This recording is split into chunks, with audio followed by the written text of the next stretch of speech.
anigu inta badan dadku ay wada yaqaanaan intii aan aqoonina waxaan ahay xasan bariise dadku say ii yaqaanaan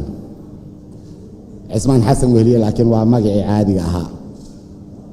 laakiin midkan ku shaqaynaya ee midka qalinka la yiraahdo ayaa xasan bariise ah nin saxafiye wariye muddo dheer soo shaqeeyay ilaa iyo 30 sano la soo dhaafay gudaha iyo dibaddaba shaqaynayay waxaad ogtihiin oo calaado dalka iyo ka soo jiray la soo qaybsaday xanuunkii dagaaladii sokeeye ummadiisa xanuunkaasi waliba xogta aan u hayo darteed si ka duwan sida dadka kale uu qabto ayuu ii qabanayay waxaan ku dadaalayay intaas in aan afkayga wax uga qabto ku xalliyo mushkiladaha jira ku xaqiijiyo xiriirinta dadweynaha iyo Soomaaliyeed iyo inta kale anigoo waliba aad u sii ogaa dadka dhibaatada ku haya dalka iyo dadkaba kuwaasoo isugu jiray Soomaaliya ajnabida waxa ilaahay mahadiisa inaan muddo dheer kadib ka soo gudubnay wixii aan soo marnaba markaasi oo dhacaas yar waxaan ku soo gunaanadayaa inkastoo aanay dadku jeclayn inaan aniguna sheego da'dayda anigu waxaan u dabaaldegay 30 sano guuradii ka soo wareegtay maalintii aan dhashay ayaan dhaweyto 31 sano ka hor marka waxaan ku bilaabayaa halkan qorshaha siyaasadeed ee aan ku shaqaynayo sida qof walba laga bartayba dadkoo dhan waxay ka hadlayaan ammaanka dadka qaarna way isaga daran tahay waxay isaga daran kelmadaha ammaan iyo nabad haddaba waan haysanaa waan fiicannahay ammaan laakiin waxaa la yiraahdaa marka nabaddaas ay damaanad qaad haysato oo aan degdeg loo burburin karin markaasaa la yiraahdaa amni baan haysanaa laakiin hadda dalkeena sida uu ku sugan yahay waxaa la yiraahdaa nabad baan haysanaa marka nabad waa wax degdeg u buri kara waxaan ka hadlaynaa marka amniga waxaan ognahay dhibaatooyinka naga haysta waxaan ognahay inay dad gaarahi wadaan waxaan leenahay dadkani maxay amni darrada ku falaan maxayse yihiin dadkani marka aan sheegno waxa ay yihiin wax kale maahee waa dad u abaabulan qaab ay ku sheeganayaan inay diin tahay laakiin annagu waan ka wada ognahay waxa ay tahay qaarkood waxaa laga maamulaa dibadda iyo ururo kale ayaga qaabkoodoo kale leh qaarkoodna dalka gudihiisa meelka kala duwanna dalka way ka kala joogaan haddaba si amni loo sameeyo waxaa waajib ah inaan qolyahaasi la tacaamulno haddii ilaahay idmo marka anigu qorshahayga marka aan ka hadlayno amniga dadka amni darrada wadaa waxaan ka soo geli doonaa dhowr wajhood wajiga koowaad waxaan ognahay dadka amni darrada wadaa in ay dhaqaale ku shaqeeyaan ay dhaqaale la'aan socon karaynin dhaqaaluhu waxaan ka eegaynaa xaguu uga yimaadaan waxaa dhici karta inuu dibadda uga yimaado qaarna ay gudaha dalka ku urursadaan ay dadka ka soo xoogaan kollay si sharci darra uga qaataan intaan ognahay markaasi waxaanu kala dagaali doonaa haddii ilaahay yidhaahdo dhinaca dhaqaalaha gudaha iyo dibaddaba waxaa wehelin doonaa inta dagaalkaasi socdo in haddii ilaahay yidhaahdo aan haddana ka eegi doonno xaggay ka helaan ciidanka ama dadka ay isticmaalaan ee amni darrada ka shaqaynaya dadkaasi waxaan ognahay inay yihiin dhallinyaro u badan weliba inay ka yimaadeen reero u badan weli inay sii tabaryar yihiin kuwaasoo ay qaarna dhaqaale ku soo jiitaan ay waxyar siiyaan qaarna ay xoogba ku soo kaxaystaan marka cudurkaasi waan ayaguna aan daawo u helnaa marka haddii ilaahay idmo waxaanu ka shaqayn doonaa in aan dhallinyaradaasi wajahno see baan u wajahaynaa waxbaan baraynaa waxaan samayn doonaa haddii ilaahay yidhaahdo dugsiyo farsamo dugsiyooyinka la dhihi jiray dugsiyada farsamada gacanta in dhallinyarada aanu barno wax ay ku shaqaysan karaan muddo gaaban kadib sida koronto yaqaan makaaniko korontada makaanikada faryaamada alxanka bira qorista iyo wixii la halmaala in aynu gacanta wax ka barno taasi waxay sahlaysaa inaan qaar ka soo reebi karayno waxa kale tan ku dari karnaa inaan haddana qaar kale aanu u abuuri doonno mashaariic ay shaqo ka helaan markaasi kuwii lagu soo jiidanayay in lacag yar la siiyo si ay muxuu ahaayey uga qayb qaataan nabadgelyo darrada ayaguna way ka soo harayaan marka haddaan shaqo abuurkaasi samayno oo aan waxbarashadaasi samayno oo aanu dhaqaalihii ka soo reebno oo waxa keliya noo haray markaasi ay noqoto haddii ilaahay eedmo in aan samayno haddana tirakoob dadkeenna Soomaaliyeed in aynu tirakoobno meel kastoo ay joogaanba laakiin waxaan ku bilaabi doonaa haddii ilaahay eedmo magaalada Muqdisho oo ah magaalada uguna dadka badan uguna hawsha badan waxaan samayn doonaa tirakoobkaasi waad ogtihiin qofkii caawa looga tago muxuu ahaay meel ama guriba ka soo qaba haddii lagu yiraahdo gurigan iyo maamul su'aasha ugu horreyso aad weydiinaysaa waxay noqonaysaa war gurigan imisaa ku nool si aan ugu sameeyo qoondo marka ummadda Soomaaliyeed mas'uuliyiinta joogta qoondo rasmi ma samayn karto dadka haddii aanan la aqoonin tiradooda jinsigooda jinsi waxaan ula jeedaa lab iyo dhadig aqoontooda da'dooda iyo wixii la mid ah dadka markaad waxaas taqaano waxaad u samayn kartaa qoondo iyo maamul qorshe ayaad u samayn kartaa marka hadaad tiradooda hesho waxyaabaha ay kala yihiin iimaylay kala joogaanna aad hesho markaasi waxaad u samayn kartaa nidaam iyo maamul iyo ku talagal ayaad u samayn kartaa marka dadka waa tiro koobaynaa tiro koobkaasi haddii ilaahay idmo wuxuu naga saacidayaa dhowr dhinac ammaanku kaa saacidayaayo qof aan la aqoonin ma socon karto magaalada saas darteed laguguma soo dhex dhuuman karo qof kasta waa la yaqaan iyadoo lala xiriirinayo weliba deegaanka uu degan yahay guriga uu degan yahay waxaa kale tuu naga saacidi doonaa haddii ilaahay marka ammaanka laga soo tago wuxuu naga saacidi doonaa tirakoobkaasi in aynu dadka u samayn karno inay wax doortaan ka soo bilowno waax degmo ilaa iyo gobolka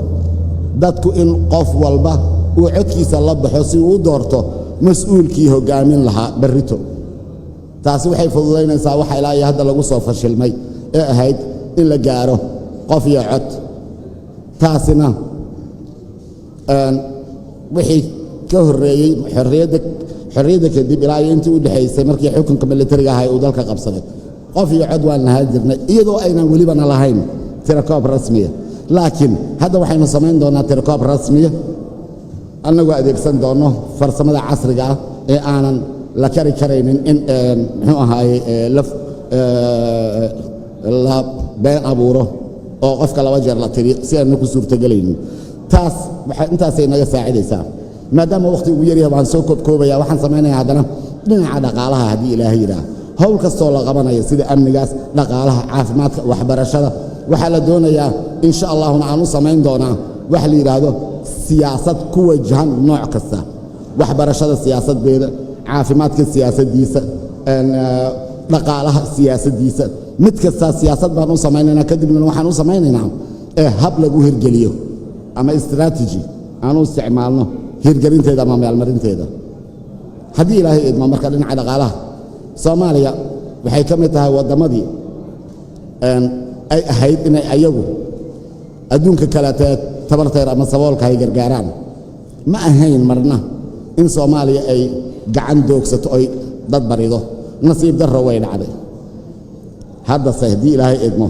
waxaan rajaynayaa inaysan dhici doonin marka anigu aan talada hayo waxaa dhacaysa haddii ilaahay idmo kaabayaasha dhaqaalaha dib baan u dhisi doonaa waa isla wada naqaanaa kaabayaasha dhaqaalaha ama wadooyin ha noqdeen ama muxuu ahaa isgaarsiin ha noqoto ama muxuu ahaa haddii ilaahay yidhahda hab dhismeedka kaleeto ee gargaara sida warshadahoo kaleeto gargaara sidii dhaqaalihii u soo kicbi lahaa beerahoo kaleeto sidii loo samayn lahaa sidii loogu samayn lahaa beeraha maaha keliya roobka in lala sugeeyo beeraha meelaha biyaha lihi inaan u samaynaa hab waraabkii mise irrigation system in meeraha kaleeto oo aan lahayn webiyadana aan u heli karno iyaga xataa waayo mar walba waxaa soo rogmadaa la yidhahdaa daadad iyo muxuu ahaay biyaha waa ka soo dhaca buuraha oo kale oo inta xoogna ku dhex mara magaalooyinkeenna oo haddana durbadiiba laga ooman yahay kuwaasoo kale waxaanu samayn karnaa biyaha roobka inaynu u qaban karno u dhaqaalayn karno u ilaalin karno si loogu isticmaali karo beeraha markaan dhaqaalaha weli ka sii hadalno waxaad aragtaan marar badan iyadoo laga hadlayo shidaal baanu qodaynaa aan dalka u qodi doonaa shidaal waxaa la yidhaahdaa markaad ka hadlayso ma aha waxaad ka hadlayso ganacsi ogow xusuusnaada ummadda soomaaliyeed iyo xildhibaanadeedii sharafta leh shidaal marka laga hadlayo waxa laga hadlayaa waa siyaasad ma aha keliya ganacsi waad ogtihiin dalkeennan 1950 sahan baa lagu hayay waad ogtihiin maadaad magaalooyinka ka baxdaan meel walba waxaa ku yaalla waddooyin la yidhahdo waddadii Ameerika xilligaasaa la sahminayay waa la ogyahay dhulkeenna waxa ku jira wax cusub ma aha farsamo way soo korortay laakiin waa la ogyahay dhulkeenna waxa ku jira maxaa loo qodi waaye maxaa loo samayn waaye sababta loo samayn waaye waxa weeye waxaad u baahan tahay xasillooni siyaasadeed haddaadan xasillooni siyaasadeed haynin waayo shidaal qodista lacag badan baa ku baxda qofka lacagtaa badan ama shirkadda lacagtaa badan ama dowladda lacagtaa badan kugu bixinaysa waa inay haysataa damaanad in dalkaanu degan yahay uu xasilloon yahay markaas ayaa lagaala hadli karaa shidaal qodis marka dad baa haddadan ka hadlaya shidaal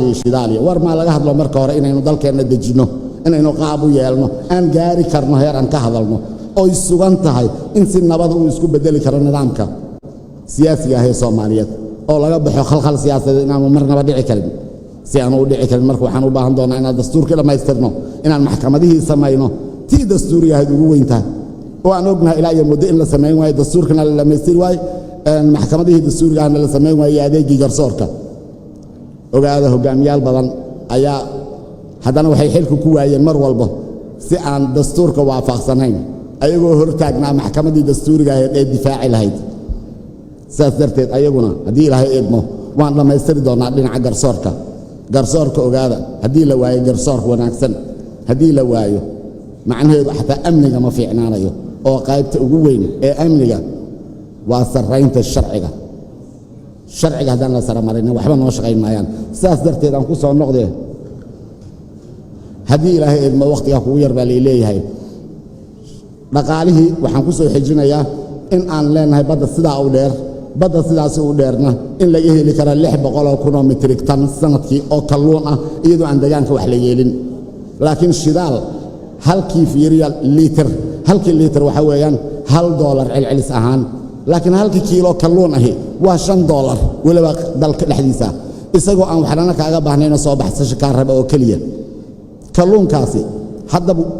dhulkeenna xeebaheenna waxaa ku jirta celcelis ahaan maalin walba 1,000 markab oo shisheeye oo si sharci darra uga kalluumaysanaysa mana samayno inaan idhaahno aan soo ceshanno aan gacanta ku qabanno si dhaqaalo badan uu nooga soo baxo laakiin shidaal baa laga hadlayaa oo aan ognahay xataa haddii la aadi lahaa dagaalka ka dhaco maadaama sharcidiis iyo wixiisi ay samaysteen iyo degaankii uu si aada ugu ciyaarayo waad ogtihiin meelaha shidaalka laga qodo waxyaabaha deegaanka u geysto marka ma ahayn inaan gaajoonno caafimaadka asaguna wuxuu ka mid yahay qaybaha u baahan halkan kuma soo koobi karo caafimaadka iyo waxbarashada iyo dhammaantood ayagana dhibaatooyinka ka jira waqtiga ugu yar darteed waxaan jeclahay hadda ka hor baa nin baa waxaa ku dhacday kaneeco malaria markaasuu isagoo kabiidyoonaya oo qandhab ba'ani ay hayso ayaa kaneeco kale dhegta dhiig kaga tiri markaasuu yidhi weli ciil bay ii qabtaa ninkii jiifay wuxuu yidhi weli ciil bay ii qabtaa ogaada weli ciil baa naloo qabaa ayadoo halka hadda aan joogna nala dhigay marka waxaan doonayaa inaad fahmi kartaan baan dareensanahay xildhibaanada sharafta leh waan idiin wada mahadcelinayaa waxaanan rajaynayaa ninka ku qalabaysan aqoontaas iyo kartidaas iyo waayo aragnimadaas iyo hufnaantaas iyo weliba dulqaadkaas iyo geesinimada xeeladaysani ee xalka looga gaari karo mushkiladaha Soomaaliya ninka ku qalabaysan waa aniga taas aan uga duwanahay dhammaan inta kale ta igula tartamaysa kursiga waxaan rajaynayaa inaad iigu deeqi doontaan codkiina waan idiin mahadcelinayaa nabadgelyo iyo naxariis iyo barakadiisa Ilaahay dushiina ha yeelo mahadsanidin